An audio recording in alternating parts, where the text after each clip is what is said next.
Hello everyone, how are you doing? I'm alright. We left things off last time with Besieged pushing Naruto off a cliff so he would be forced to use the nine-tailed fox's power or die. He was able to summon a giant toad which looks just like the one the fourth Hokage summoned. So, let's get into what happens next. This is a very big toad and the thought of it kind of bothers me. Like, did you know way back in prehistoric times there were penguins taller than most humans? That terrifies me for some reason. I feel the same way about this massive toad. Also, I wasn't expecting it to be able to talk. He seems very unamused at being suddenly summoned to the bottom of a cliff, which I understand. He knows Jiraiya must be at the root of these shenanigans, and so the pervy sage hides. Seeing as Naruto and the Toad are having some conflict, you'd think he'd step in to smooth things over and make some introductions, or even to pat Naruto on the back and say, "Well done, my boy." But nope, he stays hidden. Naruto decides he'll stay on the Toad's back until the sun goes down to prove himself and become the Chief Toad's master. So, the Toad is going to try its best to get him off. In the meantime, we check in with the Sand Ninjas and learn why they've decided to break the treaty with the Leaf Village and join forces with the Sound Village. Since the formation of the Alliance and the treaty, less money and resources has been poured into the shinobi of the Sand Village because the Land of Wind has been leaning more and more on the Leaf Village. Those ninjas don't like this dynamic and resent these developments and so wish to go to war. After all, war and fighting is the whole reason they exist. I low-key feel bad for the Sand Ninjas because obviously they want to preserve themselves and their way of life and to keep growing their village, their hidden village. But having less reasons to fight is a good thing, guys. Reduction of the armed forces is not a bad thing. If any more time passes, our Sand Village will be completely drained of its ability to fight against the Leaf Village. All shinobi are simply tools for fighting. Accept that fact and you'll see that all the Treaty of Alliance does is nothing more than jeopardize our very existence. So many people will die in a war, which is what Tamari points out, and Baki tells her to just harden her heart. She seems to be the only one who's hesitant about this whole thing.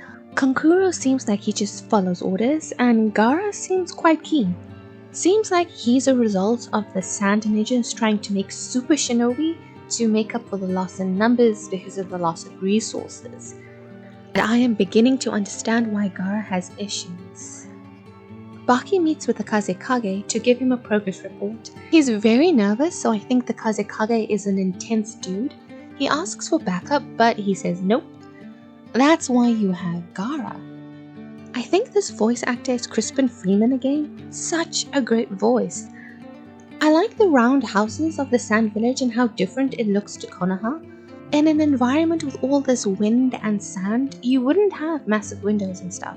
I appreciate this kind of world building. Looks like a miserable place. I wouldn't want to live here. So much sand. Naruto does very well to stay on the Chief Toad's back and even uses shadow clones in an exhausted state. Unfortunately, that was just a step too far and he collapses before the sun sets. However, he has endeared himself to the Toad, who was just teasing him, I think, and he drops him off at the hospital. Apparently, he could have given him some of his energy, but decided to rather just take him to the hospital. I think perhaps Naruto would have preferred to just get an infusion of energy, but you know, whatever. The Sand Ninjas discover that Gaara is gone, and that is not good. They really treat him like a ticking time bomb. In the hospital, Shikamaru is playing shogi at Naruto's bedside. I didn't expect him to be the one at Naruto's side, but that's really great. I love the growth of a good friendship. Sakura is heading to the hospital to give Lee some flowers, and Gaara is heading there too, for some reason. Naruto wakes up and he's been out for 3 days, and he immediately throws a fit when he wakes. Where'd they put him? Where are my clothes? Oh, come on, where are Man, this kid gives me such a headache. I liked him a lot better when he was in a coma. Me too, Shikamaru, me too. I don't know how he can jump around like that within minutes of waking up. He only stops because he's hungry.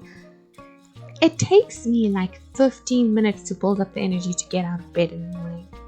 Shikamaru has a wonderful healthy snack that was supposed to be for Choji, who is also in the hospital, but he can't eat them.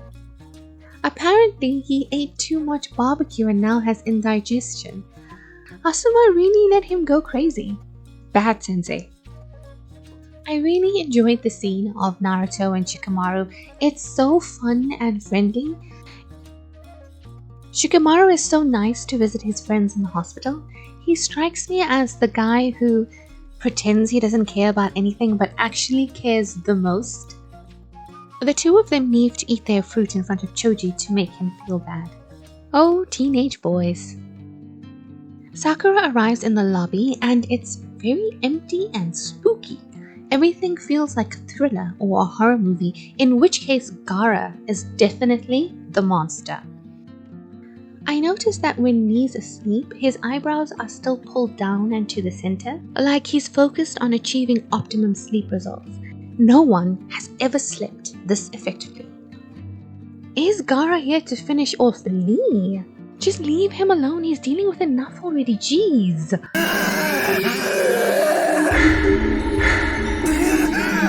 What am I? What in the world happened to Gaara? He clutches his head like his thoughts and memories cause him physical pain. Reminds me of Cloud in Final Fantasy VII. He uncorks his hand and wraps it around Lee. He's really going to hurt someone who's not only injured and unarmed, but asleep. Very dishonorable. As he's manipulating the sand, he suddenly can't move. And then Naruto punches him in the face and Shikamaru gets hurt too, because he's using the shadow possession technique and so they're connected. And why is Gaara attacking Lee? Oh, just because he wants to kill him. Because he wants to. I simply want to kill him, that's all. You know what? You're sick in the head! You're crazy! Yeah, you think we're gonna just stand by and let you do whatever you want? You sick, selfish psycho. Gaara really wants to kill Lee. And if they don't get out of his way, he'll kill them too. Shikamaru tries to bluff their way out of the situation, which is something I really appreciate. Not everything can be solved with your fists, especially when your opponent is Gaara. Lee is unconscious and vulnerable and you're in a very small room in a hospital. But Gaara does not give a shit. He wants to kill Lee. Naruto is ready to throw fists and he makes his first direct reference to having the nine-tailed fox inside of him. This guy fights like he's mad, like he's a demon or something. He can act like a demon if he wants to, but you know what? I got the real thing inside of me! If I'm not mistaken, this is the first time he mentions the nine-tailed fox out loud and to anyone else. I can understand why he hasn't, or rather I understand why he does it now, as he just realized he can harness that power. I wish he'd had a conversation about it with Jiraiya afterwards. Like, I wish he hadn't just been unconscious and he could have had a very frank conversation with Jiraiya about the nine-tailed fox. I really want to know how Naruto feels about it all, like his emotions toward it. The revelation of the demon inside of Naruto seems to calm Gaara, and to my great surprise, he opens up to them. My father had cast his ninjutsu on me, infusing my unborn self with a sand spirit. My father, the Kazekage, had created me as his ultimate weapon, but I eventually became a threat to the very village I was meant to save. I did not expect him to reveal his background so easily, but now we know for sure he's got a supernatural entity inside of him. It's really messed up to infuse a baby with a spirit just to make him stronger, to increase the military strength of a village. His father essentially conducted super soldier experiments on him, and as a result of that, his mother died, and poor Gaara thinks he was born a monster and killed his mother. No, my guy, your dad killed your mom by messing with her pregnancy. And also, isn't that the same thing they did to Naruto? Sure, not for the same reasons, but did Naruto's birth take his mother's life too? People have been trying to kill Gaara since he was 6 years old. Like Haku, he felt like he lost his purpose. He was being hunted by the village he was supposed to protect. He had no reason for existing. And just like with Haku, Naruto identifies with the feeling. Just like me, he thinks. But he had Iruka-sensei to set him on the straight and narrow, the path to Hokage. Haku found meaning in being Sabuza's weapon. Gaara seemingly has no one. This is a strong theme in this anime. Who and what gives our life meaning? What drives us? What is your Nendo? I live solely for myself. I love only myself. Now it is the death of others that sustains me, that makes me almost happy to be alive. He really has got just the most unhinged lines. He must feel entirely alone because his reason to keep going eliminates more and more people and isn't tied to any other person. Unlike Haku, who tied himself to Sabuza. Gaara is unanchored, as far as I know, but from his flashbacks, I think he had someone and that someone died. In a previous video, I mentioned the saying, when a child doesn't feel the embrace of the village, he will burn it down to feel its warmth, in reference to Naruto and how the Leaf Village is so lucky that he didn't turn out that way. And now here is Gaara, who does feel that way and is turning that hatred to the entire human race. Killing people to give his life meaning? That's really tragic. That makes my heart sore. Naruto grows afraid, taking a step back, and the sand moves to attack. They cannot defeat Gaara. Guy arrives in the nick of time, calling off the fight like he's interrupting a schoolyard fight and not an impending massacre. He sounds so chilled, and I'm sure that's a purposeful thing. He's not trying to escalate the situation, but he doesn't even condemn Gaara. But then I get it, you don't want to provoke him either. So yeah, I trust Guy Sensei and his actions. I'm glad Lee didn't get further injuries. Gaara's memories are triggered again, and I wonder if Guy protecting Lee once again is a trigger for him because he hasn't been protected in his life. In fact, his father has tried to kill him over and over and over. He leaves, and thank goodness no one was hurt. It is very unusual to see Naruto looking so serious.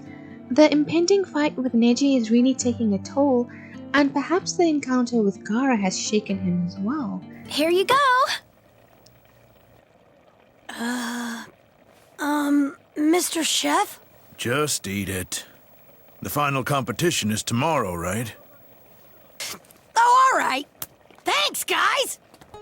Oh, Mr. Ramen Man, that's so sweet. It's nice to see Naruto getting some love, especially when he's clearly stressed out. Editing Kayla here.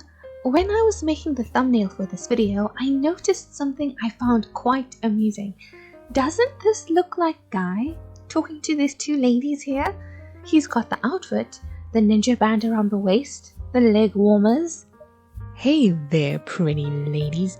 Are you enjoying this wonderful festival?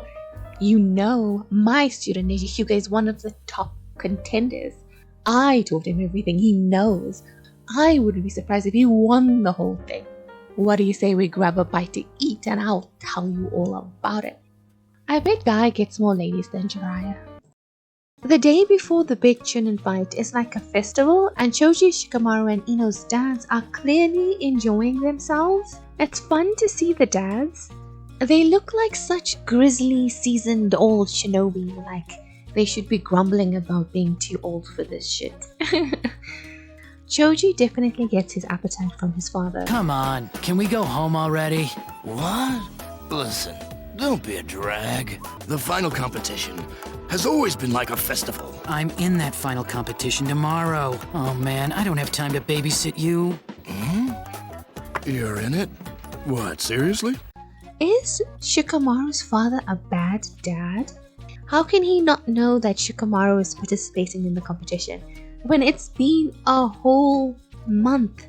Or does Shikamaru just not tell his family what's going on? Boys can be like that. My brother is like that. As Naruto is walking sadly in the street, I can't help but wonder where Kakashi is. Sensei should be with both of his competing students the night before the final exam. Has he even checked up on Naruto to make sure his training is going well? Sure, he arranged for a substitute teacher, but he should at least check in. And how about Sakura? Has she just been chilling this whole time? Where's her substitute teacher? It's been a month. Sensei, you were responsible for the training of these younger nin. It's going to be a full moon on the day of the competition, which gets Gaara's spirit all riled up.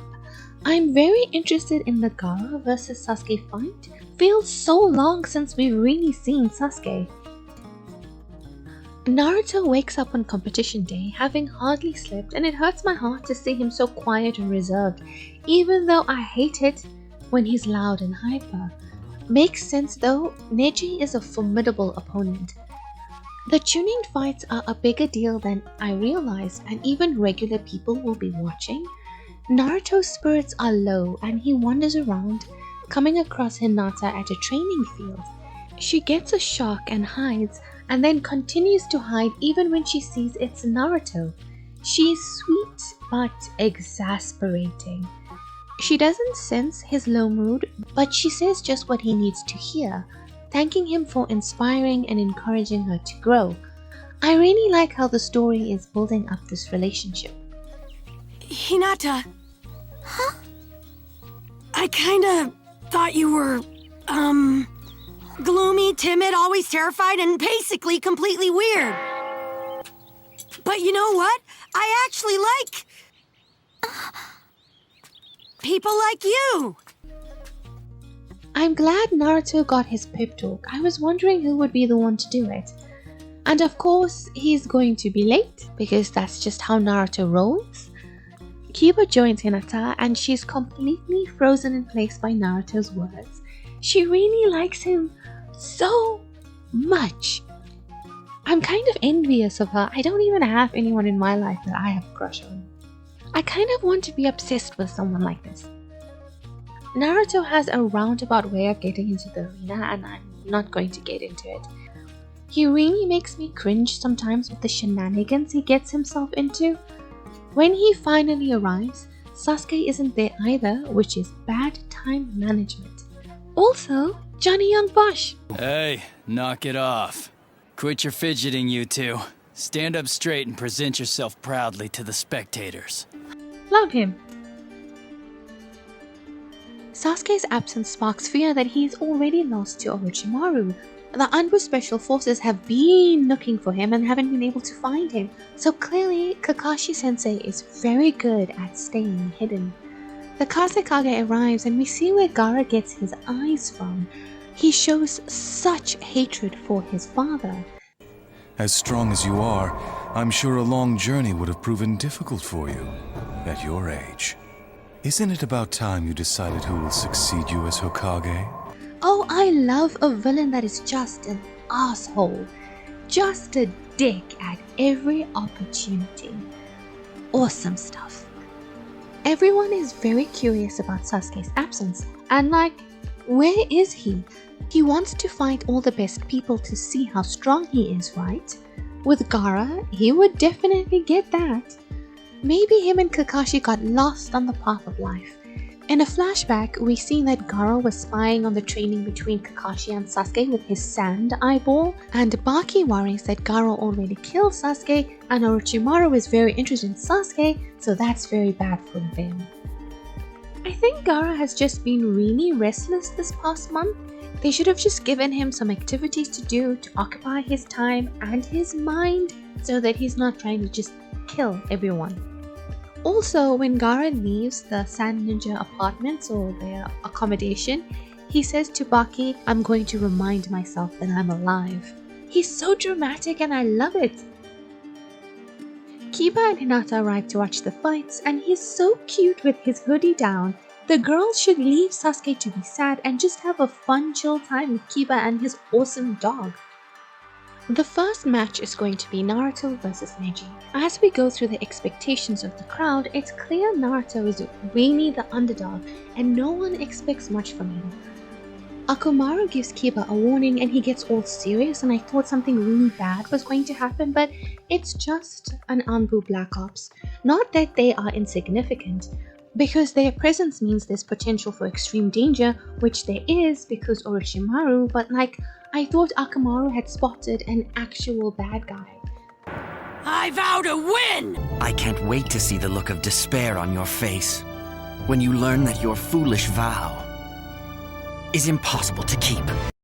Neji has some cool lines. Cruel, but cool.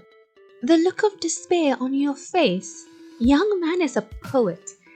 Naruto begins by charging at Neji head first, which is the wrong way to fight someone with his abilities. But not surprised that Naruto hasn't given more thought on how to fight Neji in particular. By now, he should have thought about specific ways to fight each of the other competing genin. However, he does quickly come to the realization that he has to fight Neji from a distance because he can use the Byakugan to stop the chakra flow in his body. And so he uses his shadow clones, which I knew was an impressive technique because he learned it from that scroll he stole in episode 1, but I didn't realize it was a Jonin level jutsu, so well done, Naruto. Quite clever. He's distributed his chakra evenly among them so that even my Byakugan can't pick out the real one. Using your brain, Naruto, well done, and distributing his chakra like that, so clever. Unfortunately for him, Neji is a badass and dispatches the clones with relative ease. I don't think even one of the clones landed a blow on his opponent. And of course, because this is Neji, he has to share some of his philosophy that people's abilities are fixed and limited, and these limits cannot be overcome. He doesn't say it directly, but he calls Naruto a fool for thinking he can be Hokage, which of course angers him. You can think that way if you want. People always tell me I just don't know when to give up! Shadow Clone Jutsu! His words are so strong, but he looks so sad. What happened to him? What has his life been? Also, where is Kakashi? I consider it a failing as a sensei that he isn't here to support his student at such a momentous occasion. I mean, I know Sasuke is in very real danger from Orochimaru, but come on! Also, I wonder if Jiraiya is watching from somewhere. I'm going to end this video here before things really get going between Neji and Naruto. There's so many traumatized youth in this anime, hey? I hope it works out for them in the end. Somehow. I hope you all have a good day, a good week. If you like this video, subscribe to the channel. See you in the next one. I'm Kayla. Bye.